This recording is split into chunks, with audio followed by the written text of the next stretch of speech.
지금 생각해보면 그때 이미 균열은 시작되고 있었다. 아내 세진이 갑자기 취미를 찾겠다고 했을 때 나는 진심으로 기뻤다. 17년 결혼 생활 동안 그녀는 가정과 육아에만 헌신했고 이제 우리 딸 유나도 고등학생이 되었으니 세진에게도 자신만의 시간이 필요하다고 생각했다. DIY 목공이라고? 갑자기 그런 취미를 어디서 찾았어? 식탁에서 아침 커피를 마시며 물었다. 세진은 오랜만에 화색이 돌았다. 구청 커뮤니티 센터에서 하는 목공 수업이야. 친구가 보내준 인스타에서 봤어. 요즘 작은 소품 만드는 게 힐링이 된대. 핸드폰을 건네받아 살펴보니 나무로 만든 화분, 작은 선반, 조명 같은 소품 사진들이 가득했다. 그 사진들 사이에 한 젊은 남자가 환하게 웃고 있었다. 백도윤의 나무 이야기라는 계정이었다. 이래봬도 나 대학 때 미대생이었잖아. 뭔가 손으로 만드는 걸 다시 시작해보고 싶어. 승진 후 더 바빠진 내게 세진의 대학 시절 이야기는 희미한 기억일 뿐이었다. 미술을 전공했다가 졸업 직후 우리가 만나 결혼하면서 그녀의 꿈은 자연스레 접혔던 것 같다. 그동안 얼마나 갑갑했을까 하는 미안함이 밀려왔다. 그래, 좋지. 등록금은 얼마야?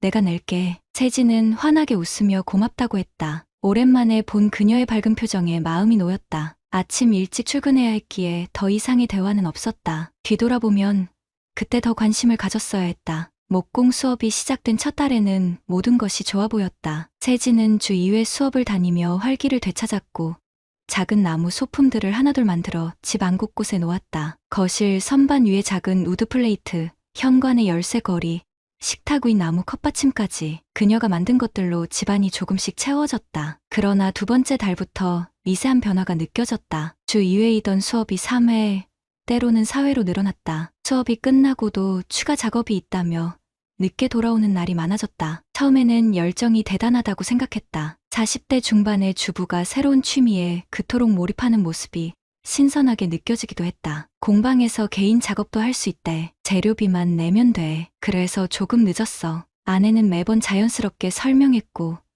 나는 의심 없이 받아들였다. 그러던 어느 날 유나가 학교에서 돌아와 이상한 질문을 했다. 아빠, 엄마가 만든 거 맞아요? 이거? 손에 든 작은 목각 인형은 세진이 최근에 만들었다며 유나 방에 갖다 놓은 것이었다. 딸의 표정이 미심쩍었다. 당연히 엄마가 만든 거지.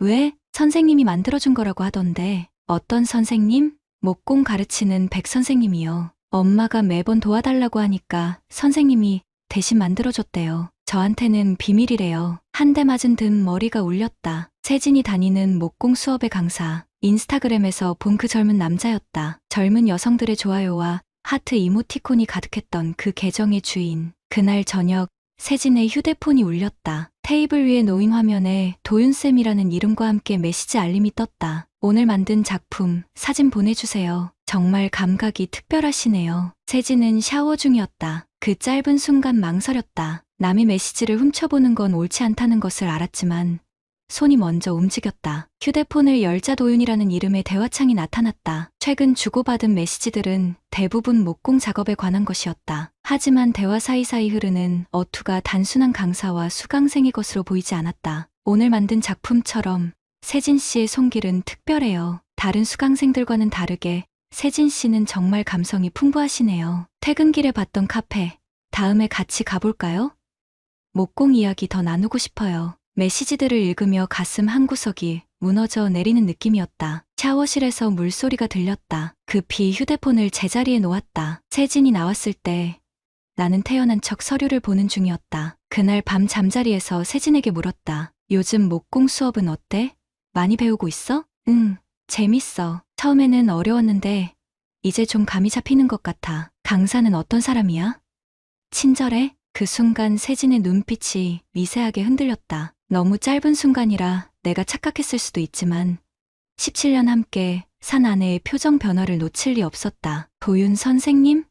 그냥 보통이야. 젊은데 실력이 좋아서 인기가 많아. 세진이 이불을 끌어당기며 반대편으로 돌아누웠다. 평소와 다른 그녀의 반응에 가슴이 답답해졌다. 그날 이후 나는 세진의 일거수일투족을 유심히 관찰하기 시작했다. 출근할 때 입는 옷이 달라졌고 화장이 진해졌다. 향수도 새로 샀다. 17년 만에 처음으로 아내가 낯설게 느껴졌다. 휴대폰 사용 시간도 눈에 띄게 늘었다. 식사 중에도 잠들기 전에도 끊임없이 메시지가 오갔다. 한 번은 메시지 삭제 설정을 확인하는 것을 보았다. 무언가를 지우고 싶어하는 모습이 너무 낯설었다. 17살 딸의 모습도 예전과 달라졌다. 유나는 엄마를 바라볼 때마다 복잡한 표정을 지었다. 알고 있지만 모른 척해야 하는 아이의 고민이 얼굴에 그대로 드러났다. 이제 목공 수업을 시작한 지 3달째. 세진의 통장에서 커뮤니티 센터 수강료보다 훨씬 많은 금액이 정기적으로 빠져나가는 것을 발견했다. 도아트 공방이라는 곳이었다. 인터넷 검색 결과 그곳은 백도윤이 개인적으로 운영하는 작은 목공방이었다. 우리 집에서 차로 40분 거리의 한적한 주택가에 위치한 곳. 세진은 나에게 단 한 번도 그곳에 간다고 말한 적이 없었다. 내 삶의 균열은 이미 시작되고 있었다. 나무를 깎는 세진의 손끝에서 우리 가정의 안정은 서서히 부서져가고 있었다. 아직은 작은 틈이었지만 그 균열이 어디까지 이어질지 두려웠다. 내가 인사팀장으로서 수많은 직원들의 갈등을 해결해왔지만 정작 내 가정의 위기는 감지하지 못했다는 사실이 아이러니했다. 그 주말 나는 도아트 공방을 찾아가기로 결심했다. 아내가 몰래 보내는 그 시간, 그곳에서 정확히 무슨 일이 벌어지고 있는지 확인하기 위해. 토요일 아침 세진은 평소보다 더 공들여 준비하고 있었다. 아직 7시도 되지 않은 이른 시간이었지만 화장대 앞에 앉아 평소보다 진한 화장을 하고 있었다. 무언가 특별한 날처럼 보였다. 오늘 일찍 나가네.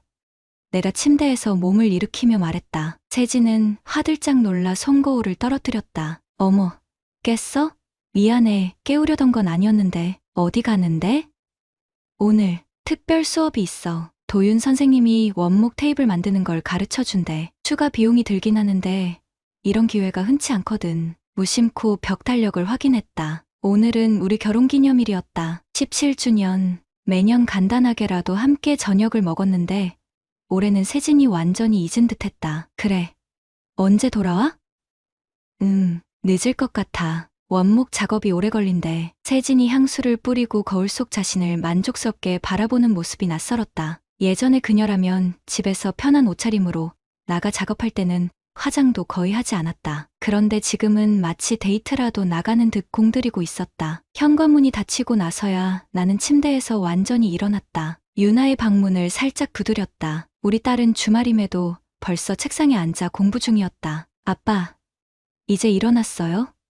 유나가 무심히 물었다. 책상 위에는 세진이 만들어주었다는 나무 필통이 놓여 있었다. 유나야, 엄마가 요즘 목공 수업 자주 가지? 유나의 손이 잠시 멈췄다. 망설이는 기색이 역력했다.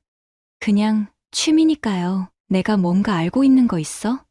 엄마와 그 선생님에 대해서? 유나는 몇 초 동안 입술을 깨물더니 결심한 듯 말했다. 지난주에 친구들과 카페에 갔었는데 엄마랑 백 선생님이 같이 있는 걸 봤어요. 그냥 카페에서 이야기만 하고 있었지만 둘이 손을 잡고 있었어요. 가슴이 무너져 내리는 기분이었다. 17살 딸이 이런 상황을 목격하고 홀로 고민했다고 생각하니 괴로웠다. 그래서 말해주지 않았어? 엄마가 행복해 보였거든요. 오랜만에 유나의 목소리가 작아졌다. 아빠도 알잖아요. 엄마가 얼마나 외로워했는지. 그 말이 가슴을 찔렀다. 내가 승진 후 더 바빠지면서 세진과의 소통이 줄어든 건 사실이었다. 중요한 계약이나 해외 출장이 잦아지면서 주말도 일에 쏟았다. 한 번도 세진의 외로움을 진지하게 생각해보지 않았다는 사실이 부끄러웠다. 유나의 방을 나와 거실로 향했다. 거실 한쪽에는 세진이 만든 작품들이 전시되어 있었다. 나무시계, 조명, 작은 선반까지 하나씩 살펴보니 대부분 상당히 정교했다. 이런 실력이 불과 3개월 만에 가능할까 의문이 들었다. 어제 도아트 공방을 찾아가려던 계획은 유나 때문에 미뤄버렸다. 아이가 나 혼자 집을 비우는 것을 불안해했다. 대신 인터넷으로 그곳을 좀 더 조사했다. 블로그와 SNS에는 백도윤의 특별한 원데이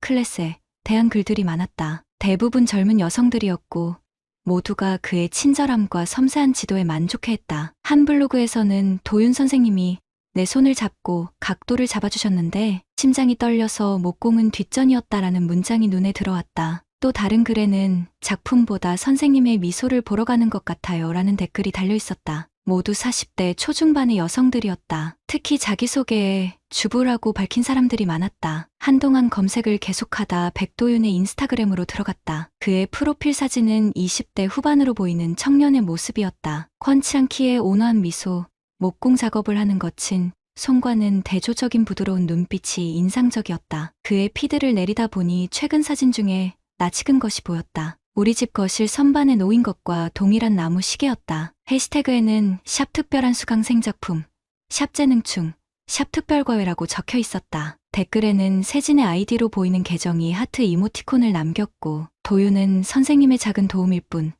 모두 선생님의 재능입니다 라고 답했다. 숨이 막혀왔다. 그 선생님이라는 호칭이 가슴을 후벼 팠다. 42세의 아내를 이렇게 부르는 27세 청년의 의도가 순수하게 느껴지지 않았다. 세진의 서랍을 열었다. 사생활을 침해한다는 죄책감이 들었지만 확인하지 않으면 밤새 잠들 수 없을 것 같았다. 서랍 안에는 통장 하나가 있었다. 우리 가족 여행 자금을 모아둔 적금 통장이었다. 3달 전만 해도 1,000만 원이 넘게 있었는데 지금은 절반도 남지 않았다. 인출 내역은 대부분 도하트 공방 앞에서 현금 인출된 것이었다. 옷장 한켠에서는 낯선 쇼핑백을 발견했다. 안에는 값비싼 브랜드의 남성용 가죽 장갑과 목공용 앞치마가 들어있었다. 선물 카드에는 세진의 글씨체로 도윤쌤, 항상 감사합니다. 이건 정말 작은 선물일 뿐이에요 라고 적혀 있었다. 선물이라고? 강사에게 이런 고가의 선물을?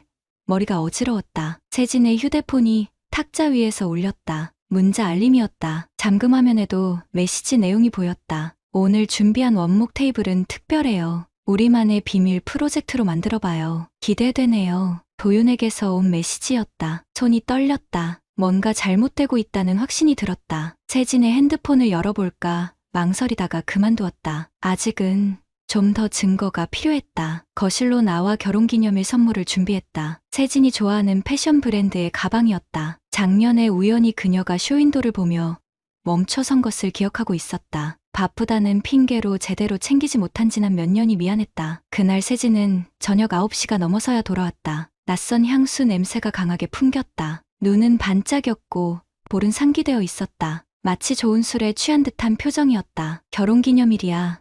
내가 가방을 내밀며 말했다. 세진의 얼굴이 순간 굳었다.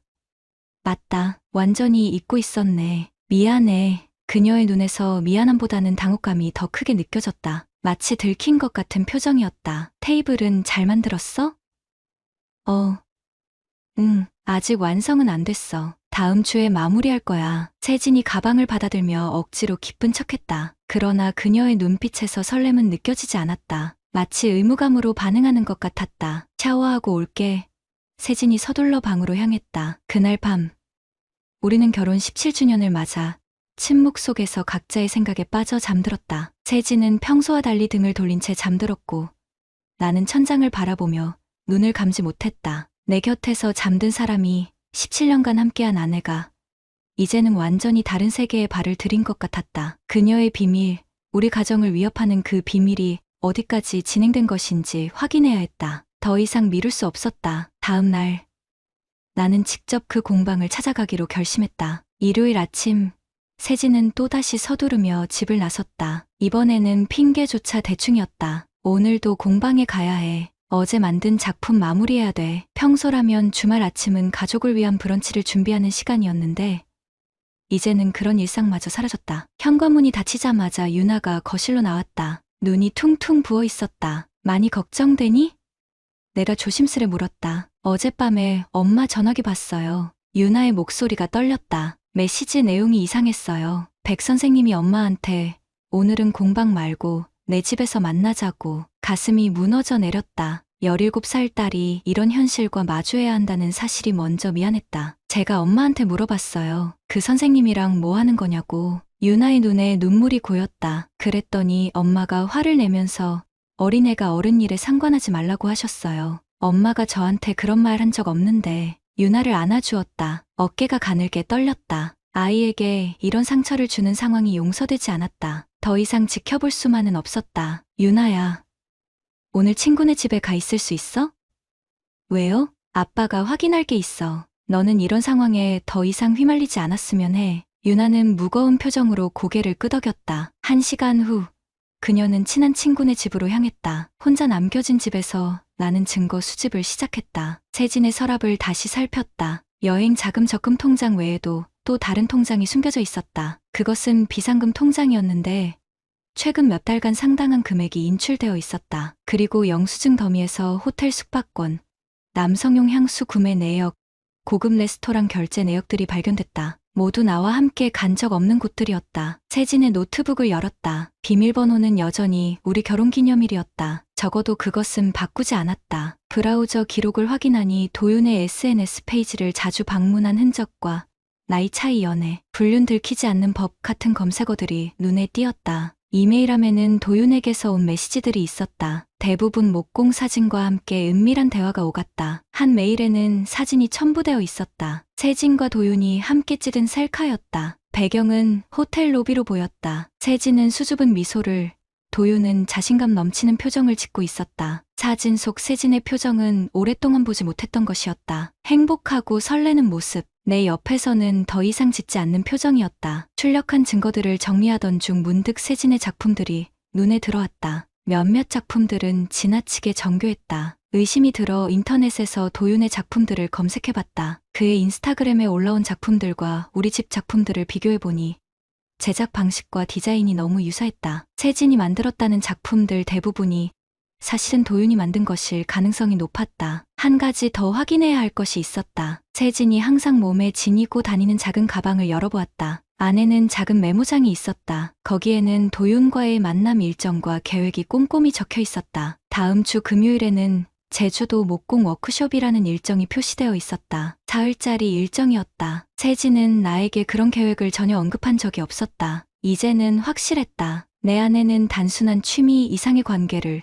그 젊은 강사와 맺고 있었다. 모든 의심이 확신으로 바뀌는 순간이었다. 오후가 되자 불안함을 이기지 못하고 직접 도아트 공방을 찾아갔다. 주소는 이미 알고 있었다. 한적한 주택가 사이에 위치한 작은 공방이었다. 간판도 크지 않아 지나가면 놓치기 쉬운 곳이었다. 주차장에 세진의 차가 보였다. 그 옆에는 BMW 한 대가 나란히 주차되어 있었다. 천천히 공방 쪽으로 걸어갔다. 커튼이 쳐진 창문 틈새로 안을 들여다보니 세진과 젊은 남자가 보였다. 도윤이었다. 그들은 테이블 위에 놓인 나무 작품을 함께 보고 있었다. 도윤이 세진의 어깨에 손을 올렸다. 그리고 곧 그 손은 허리로 내려갔다. 세진은 그의 손길을 거부하지 않았다. 오히려 그에게 기대듯 서 있었다. 그들의 얼굴이 가까워졌다. 나는 더 이상 보지 못하고 고개를 돌렸다. 숨이 막히고 가슴이 터질 것 같았다. 공방 옆 카페로 피해 앉았다. 머리가 어지러웠다. 홀로 커피를 마시며 진정하려고 노력했지만 방금 본 광경이 계속 머릿속을 맴돌았다. 세진이 목공이라는 취미에 빠진 것이 아니라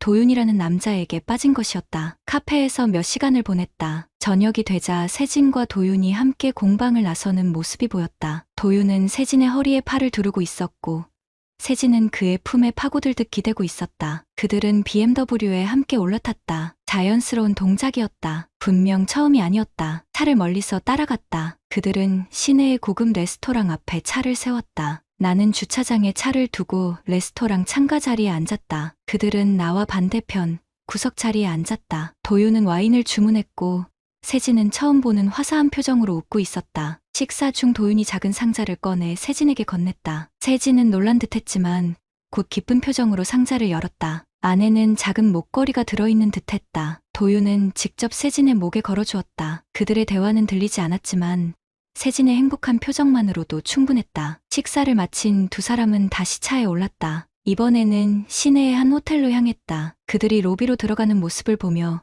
나는 차 안에서 움직이지 못했다. 삶의 모든 것이 무너져 내리는 기분이었다. 집에 돌아와 증거들을 정리했다. 사진, 메일, 영수증, 통장 내역까지. 또한 시간대별로 오늘 목격한 내용을 자세히 기록했다. 이제 더 이상의 의심은 필요 없었다. 모든 것이 명백했다. 밤늦게 유나가 돌아왔다. 그녀는 내 얼굴을 보자마자 모든 것을 알아챘다. 아빠, 정말이었어요? 고개를 끄덕였다. 유나의 눈에서 눈물이 흘렀다. 그녀를 꼭 안아주었다. 이제 어떻게 해요? 유나가 흐느끼며 물었다. 진실을 마주해야 할 때가 왔어. 아무리 피하고 싶어도 이건 우리 가족의 문제니까. 그날 밤 다음 행동을 계획했다. 변호사 친구에게 연락해 법적 조언을 구했다. 증거들이 충분하다는 확신을 얻었다. 세진이 귀가하기 전에 모든 준비를 마쳤다. 새벽 2시 현관문 소리가 들렸다. 세진이 돌아온 것이다. 그녀는 나와 유나가 거실에 앉아있는 모습을 보고 놀란 듯했다. 왜 아직 안 자고 있어? 세진의 목소리가 떨렸다. 앉자. 내 목소리는 차분했다. 이미 모든 감정을 정리한 후였다. 우리가 알아야 할 게 있어. 거실 테이블 위에는 내가 모은 세진과 도윤의 관계를 증명하는 모든 증거가 놓여 있었다. 세진의 얼굴이 순간 창백해졌다. 더 이상 숨길 수 없다는 것을 깨달은 듯했다. 여기서부터 우리 가족의 진짜 위기가 시작되었다. 테이블 위에 펼쳐진 증거들을 보는 세진의 표정이 순간순간 변했다. 처음엔 충격, 다음은 당혹감, 그리고 마지막엔 체념. 그녀는 천천히 소파에 앉았다. 설명해봐. 내 목소리는 평소보다 낮았다. 감정을 억누르려고 노력했지만 손끝이 떨리는 것을 막을 수 없었다. 세진은 한동안 침묵했다. 그녀의 시선은 테이블 위 사진들에 고정되어 있었다. 도윤과 함께 찍은 사진, 호텔 영수증, 그리고 오늘 내가 직접 찍은 레스토랑에서의 모습까지. 언제부터 지켜봤어? 세진이 마침내 입을 열었다. 변명도 부인도 없었다. 그저 얼마나 많이 알고 있는지 확인하려는 듯했다. 그게 중요해? 내가 우리 가족을 배신한 사실보다? 유나가 조용히 흐느끼기 시작했다. 세진은 딸을 바라보았지만 유나는 고개를 돌려 엄마를 마주하지 않았다.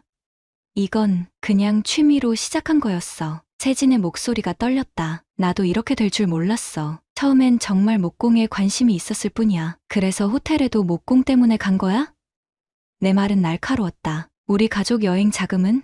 그것도 다 내 취미였었어? 세진은 고개를 숙였다. 반박할 수 없는 질문들 앞에서 그녀의 어깨가 처졌다. 도윤은 나를 특별하게 대해줬어. 오랜만에 내가 여자로서 존재한다는 걸 느꼈어. 그 말이 가슴을 후벼 팠다. 17년 동안 함께 살면서 내가 세진을 여자로 보지 않았다고. 어이가 없었다. 그래서 특별해진 기분에 가족도 버리고 17년 결혼 생활도 내던진 거야? 너는 이해 못할 거야. 세진이 갑자기 목소리를 높였다. 집에 오면 항상 피곤하다며 쓰러져 자거나 노트북만 붙들고 있었잖아. 내가 무슨 말을 해도 응, 그래라는 대답뿐이었어. 내가 얼마나 외로웠는지 알아? 가슴이 아팠다. 그녀의 말이 완전히 틀린 것은 아니었다. 승진 후 업무가 가중되면서 가족과의 시간을 소홀히 한 것은 사실이었다. 하지만 그것이 불륜의 정당화가 될 수는 없었다. 외로움을 달래기 위해 다른 남자를 찾는 게 해결책이었어. 그것도 내 딸보다 어린 남자를? 유나가 갑자기 일어났다. 엄마, 왜 그랬어요? 저는 학교에서 친구들 만날 때마다 엄마가 자랑스러웠어요. 다른 엄마들과 다르게 우리 엄마는 현명하고 강하다고 생각했는데 세진의 눈에 눈물이 고였다. 딸의 말에 처음으로 그녀가 흔들리는 것 같았다. 유나야, 이건 어른들이. 세진이 말을 이으려 했지만 유나가 그녀의 말을 자르며 외쳤다. 또 그런 말 하지 마요. 내가 어린애라서 엄마 행동이 잘못됐다는 걸 모를 거라 생각해요. 그 선생님이랑 손잡고 있는 거 제가 본 거 알아요? 친구들도 다 알아요. 엄마가 백 선생님이랑 어떻게 지내는지. 유나의 말에 세진이 놀란 표정을 지었다. 그녀는 자신의 행동이 딸에게 어떤 영향을 미치는지 생각하지 못했던 것 같았다. 이제 어떻게 하고 싶어? 내가 세진에게 물었다. 냉정을 유지하려 했지만 목소리가 떨렸다. 세진은 잠시 생각하더니 조심스럽게 말했다. 도윤이 나한테 중요한 사람이 되었어. 나도 혼란스러웠지만 이제는 확실해. 나는 그와 함께하고 싶어. 그 말을 듣는 순간 무언가가 완전히 부서지는 느낌이었다. 지금까지 어딘가에 희망을 걸고 있었던 것 같았다. 혹시 일시적인 감정적 혼란은 아닐까? 단순한 외도에 그칠지도 모른다는 기대. 하지만 세진의 확고한 태도는 그런 희망을 산산조각냈다. 그럼 이혼하자. 내 목소리는 떨렸지만 결심은 확고했다. 그리고 상간자 소송도 준비할 거야. 상간자 소송? 세진의 눈이 커졌다. 내가 모든 증거를 내 앞에 펼쳐놓았잖아. 네, 도윤쌤이 어떤 사람인지 알아봤어. 너만 특별 대우한 게 아니야. 그는 이런 식으로 다른 기혼 여성들에게도 접근했어. 피해자 가족들이 더 있다고. 세진의 얼굴이 창백해졌다. 그럴 리 없어. 도윤은 나를 정말 사랑해. 우리는 특별해. 유나가 갑자기 휴대폰을 꺼내 보여주었다. 이거 봐요. 엄마, 화면에는 도윤의 SNS 계정이 열려 있었다. 최근 게시물에 다른 중년 여성과 함께 찍은 사진이 있었다. 해시태그는 샵 특별한 수강생, 샵 재능충 세진에게 쓴 것과 동일했다. 세진의 얼굴에서 혈색이 완전히 사라졌다. 그녀는 유나의 휴대폰을 빼앗듯 들여다보았다. 그리고 자신의 폰을 꺼내 뭔가를 확인하기 시작했다. 손이 떨려 2번이나 폰을 떨어뜨렸다. 도윤에게 연락하고 싶어? 해봐. 그에게 내가 얼마나 특별한지 물어봐. 세진은 도윤에게 전화를 걸었다. 스피커폰으로 소리가 들렸다. 신호음이 몇 번 울리다 끊겼다. 다시 걸었지만 응답이 없었다. 문자를 보내봐도 마찬가지였다. 이제 이해되니? 그는 너를 사랑하는 게 아니야. 너는 그저 그의 수강생 중 하나일 뿐이야. 내가 더 이상 쓸모 없어지면, 예를 들어 내 통장 잔고가 바닥나거나 우리 이혼 후 재산 분할이 끝나면, 그는 다음 특별한 수강생을 찾아갈 거야. 세진이 쓰러지듯 소파에 주저앉았다. 그녀의 눈에서 눈물이 흘렀다. 그제야 자신이 얼마나 어리석었는지 깨달은 듯했다. 난 내가 정말 그에게 특별하다고 생각했어. 내가 특별한 건 맞아. 하지만 도윤에게가 아니라 우리 가족에게. 내 목소리가 떨렸다. 적어도 그랬었지. 유나가 방으로 들어가 버렸다. 문을 쾅 닫는 소리가 집 안을 울렸다. 세진은 괴로운 표정으로 딸의 방을 바라보았다. 이제 어떻게 해야 하지? 그녀의 목소리는 작았다. 내가 선택해. 가족으로 돌아올 거야. 아니면 끝까지 그 남자를 따라갈 거야? 세진은 대답하지 않았다. 그녀의 침묵이 이미 답이었다. 다음 날 아침 변호사를 만나러 갔다. 이혼 절차와 상간자 소송에 대한 상담을 받았다. 변호사는 내가 모은 증거들을 검토한 후 승소 가능성이 높다고 했다. 특히 도윤의 다른 피해자 가족들과 연계한다면 더욱 그럴 것이라고. 귀가했을 때 세진은 짐을 싸고 있었다. 그녀는 도윤의 집으로 가겠다고 했다. 유나는 엄마를 바라보지도 않았다. 17살 소녀가 감당하기엔 너무 큰 배신이었다. 세진이 현관에서 마지막으로 뒤돌아봤다. 그녀의 눈에는 후회와 혼란이 가득했다. 하지만 그녀는 결국 문을 열고 나갔다. 도윤을 선택한 것이다. 그날 저녁 유나는 처음으로 내게 마음을 열었다. 아빠, 저는 엄마가 정말 잘못했다고 생각해요. 하지만 가끔은 이해가 돼요. 무슨 뜻이야? 엄마가 외로웠다는 것, 아빠가 항상 일만 하고 엄마 이야기를 들어주지 않았던 것, 저도 느꼈거든요. 가슴이 아팠다. 내 딸도 같은 외로움을 느꼈다는 사실이 나를 더 괴롭게 했다. 미안해, 유나야. 아빠가 너무 일에만 집중했던 것 같아. 그렇다고 엄마처럼 다른 사람을 찾아가면 안 되는 거죠? 대화로 풀었어야 했는데. 유나의 어린 눈에도 이 상황의 본질을 꿰뚫고 있었다. 이튿날 도윤에게 직접 연락했다. 상간자 소송에 대해 알리고 싶었다. 그러나 그는 전화를 받지 않았다. 어쩔 수 없이 도아트 공방으로 찾아갔다. 공방에 도착했을 때 도윤은 다른 중년 여성에게 목공을 가르치고 있었다. 그녀 역시 결혼 반지를 끼고 있었다. 도윤은 나를 보자마자 얼굴이 굳었다. 밖에서 이야기합시다. 내가 말했다. 도윤은 마지못해 공방 밖으로 나왔다. 그의 표정은 불안했다. 내 아내는 어디 있지? 내가 물었다. 모르겠습니다. 어제 헤어졌거든요. 도윤의 말은 너무 무심했다. 헤어졌다고? 놀라움을 감출 수 없었다. 네, 제가 생각했던 것과 달랐어요. 그냥 취미로 만나는 사이였는데 윤 선생님이 너무 깊게 생각하셔서. 그 순간 참았던 분노가 폭발했다. 주먹을 날릴 뻔했지만 간신히 자제했다. 대신 내가 준비한 법적 서류를 그의 가슴에 밀어붙였다. 상간자 소송이야. 내가 내 가정을 파괴한 대가를 치르게 될 거야. 도윤의 얼굴이 창백해졌다. 그는 서류를 받아들며 떨리는 목소리로 말했다. 이건 오해입니다. 저는 단지 선생으로서. 법정에서 보자. 공방을 나와 차에 오르는데 휴대폰이 울렸다. 세진이었다. 잠시 망설이다 전화를 받았다. 정훈아. 그녀의 목소리가 울먹거렸다. 도윤이 날 버렸어. 집에 돌아가도 될까? 집에 돌아가도 될까? 라는 세진의 말이 귓가에 맴돌았다. 차 안에 홀로 앉아 망설였다. 그토록 쉽게 가족을 버리고 떠난 아내를 그대로 받아들여야 할까? 기대와 달리 도윤에게 버림받았다는 이유로 돌아오겠다는 그녀의 태도에 분노가 치밀었다. 우리는 대체품이 아니었다. 유나와 상의해봐야 할 것 같아. 세진의 흐느낌 소리가 전화기 너머로 들렸다.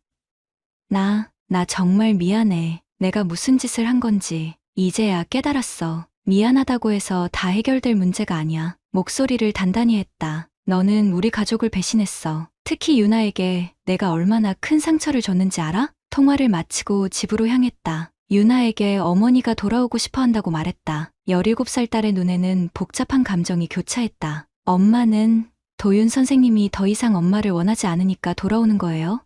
유나의 목소리는 떨렸다. 제가 화가 나는 건 엄마가 우리를 진심으로 원해서가 아니라 그 사람이 버려서 돌아온다는 거예요. 유나의 말이 가슴에 콕 박혔다. 딸의 날카로운 통찰력이 놀라웠다. 어린 나이에 어른보다 더 명확하게 상황을 파악하고 있었다.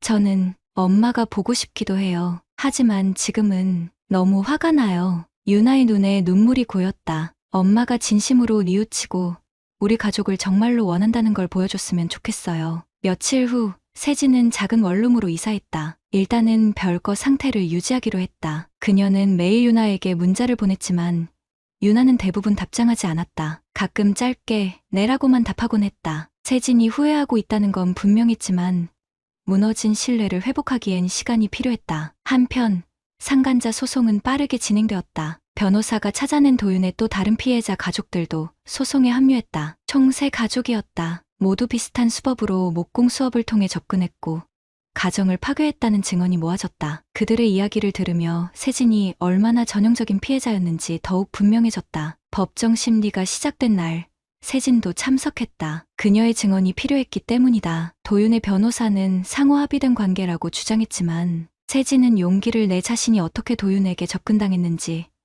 어떻게 감정적으로 조종당했는지 상세히 증언했다. 처음에는 정말 목공에 관심이 있었습니다. 하지만 도윤 씨는 제가 특별하다고 다른 수강생들과 다르다고 계속 말했습니다. 저를 센스 있는 미대 출신이라며 치켜세우고 개인 레슨을 제안했죠. 점차 우리의 대화는 목공에서 개인적인 주제로 넘어갔습니다. 그는 제 남편이 바쁘다는 걸 알고 당신 같은 여성이 외롭게 지내는 건 너무 안타깝다며 접근했습니다. 세진의 목소리는 떨렸지만 끝까지 증언을 마쳤다. 도윤은 고개를 숙인 채 앉아 있었다. 세진의 증언 후 다른 피해자들도 비슷한 증언을 이어갔다. 모두 40대 중반의 주부들이었고 남편들이 바쁜 직장 생활로 소홀해진 틈을 파고든 수법이 거의 동일했다. 재판장은 도윤의 행동이 의도적으로 가정을 파괴한 행위임을 인정했다. 최종 판결 날 도윤에게는 상당한 액수의 위자료, 지급 명령이 내려졌다. 그러나 판결 직후 도윤은 법정에서 자취를 감췄다. 나중에 알게 된 사실이지만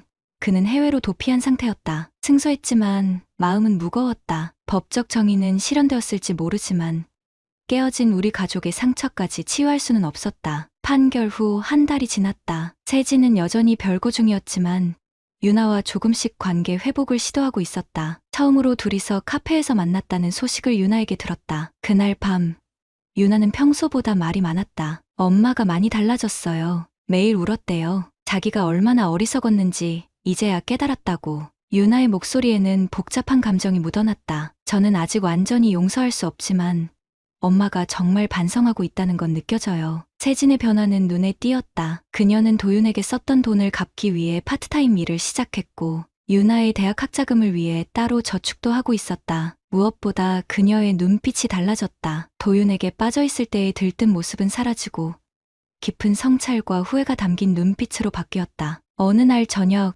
세진에게서 전화가 왔다. 진지한 대화를 하고 싶다고 했다. 근처 공원에서 만났다. 가을 바람이 선선하게 불어왔다. 정훈아, 내가 얼마나 큰 실수를 했는지 이제야 완전히 깨달았어. 세진의 목소리는 차분했다. 도윤에게 빠졌을 때 나는 내가 특별하다는 착각에 빠져 있었어. 젊은 남자가 나를 원한다는 사실에 도취됐던 거야. 나이 들어가는 것에 대한 두려움, 주부로만 살아온 내 삶에 대한 회의, 그 모든 불안을 도윤이 채워준다고 생각했어. 그녀는 잠시 숨을 고르더니 계속했다. 하지만 그건 다 거짓이었어. 도윤은 나를 사랑한 게 아니라 이용한 거였어. 내가 가진 돈과 관심을 갈취하기 위해. 그리고 난 그 환상에 빠져 가장 소중한 것들을 모두 내던졌어. 우리 가족을, 특히 유나에게 줬을 상처를 생각하면 매일 밤 잠들지 못해. 세진의 눈에서 눈물이 흘렀다. 그녀의 후회는 진심으로 보였다. 하지만 내 마음속에는 여전히 의문이 남아있었다. 내가 다시 돌아오고 싶은 이유가 뭐야?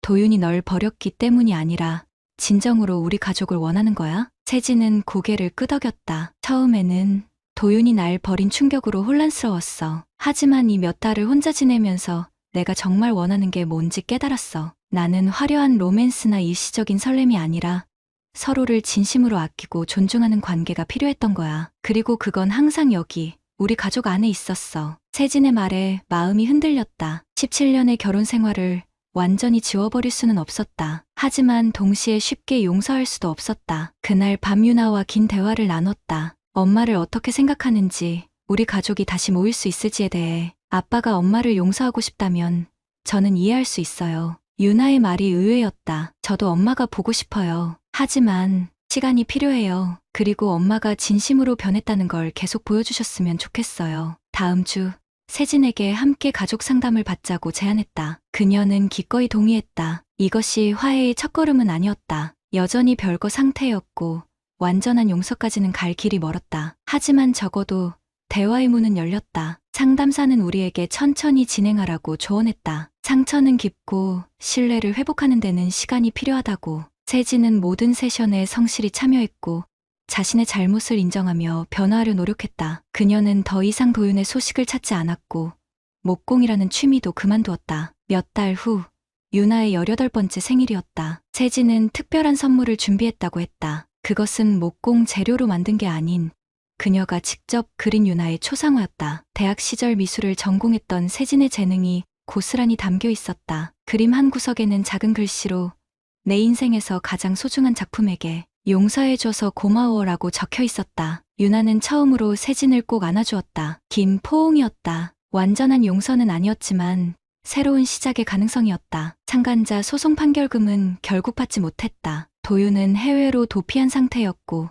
그의 재산은 이미 숨겨져 있었다. 하지만 그것은 더 이상 중요하지 않았다. 법적 승리보다 중요한 것은 우리 가족이 서서히 치유되고 있다는 사실이었다. 1년 후 세진은 아직 별도의 집에 살고 있었지만 우리는 매주 가족 저녁 식사를 함께했다. 유나는 대학에 입학했고 세진은 오랜만에 그림을 그리는 일을 다시 시작했다. 지역 문화센터에서 미술을 가르치며 자신의 정체성을 찾아가고 있었다. 나 역시 변했다. 일에만 몰두하던 습관을 버리고 가족과 함께하는 시간을 소중히 여기게 되었다. 세진과 나는 아직 부부로 완전히 돌아가지는 않았지만 서로에 대한 이해와 존중은 깊어졌다. 상담사는 우리에게 때로는 깨어진 관계가 더 단단하게 재건될 수 있다고 말했다. 금이 간 도자기를 금으로 메우는 일본의 긴츠기 기법처럼 상처를 인정하고 그것을 통해 더 강해질 수 있다고. 텅 빈 목공방 자리에는 이제 작은 카페가 들어섰다. 지나갈 때마다 쓰라린 기억이 떠오르지만 동시에 그것이 우리 가족을 다시 돌아보게 만든 계기였음을 기억한다. 세진의 손끝에서 시작된 균열은 우리 가족을 산산조각냈지만 그 조각들을 모아 새로운 모양으로 만들어가는 과정이 지금 우리의 삶이다. 도윤과 같은 사람들은 또 다른 가정을 노리겠지만 적어도 우리의 경험이 다른 가족들에게 경고가 되길 바란다. 어떤 취미나 만남도 가족보다 중요할 수 없다는 것. 그리고 진정한 행복은 화려한 환상이 아닌 일상 속 진실된 관계에서 온다는 것을. 법정에서 끝난 것은 세진의 꿈이 아니라 도윤이 심어준 거짓된 환상이었다. 진짜 인생은 이제 다시 시작되고 있다. 구독자님들, 다른 분들과 함께 의견 나눠보세요. 저도 읽어보며 소통하겠습니다.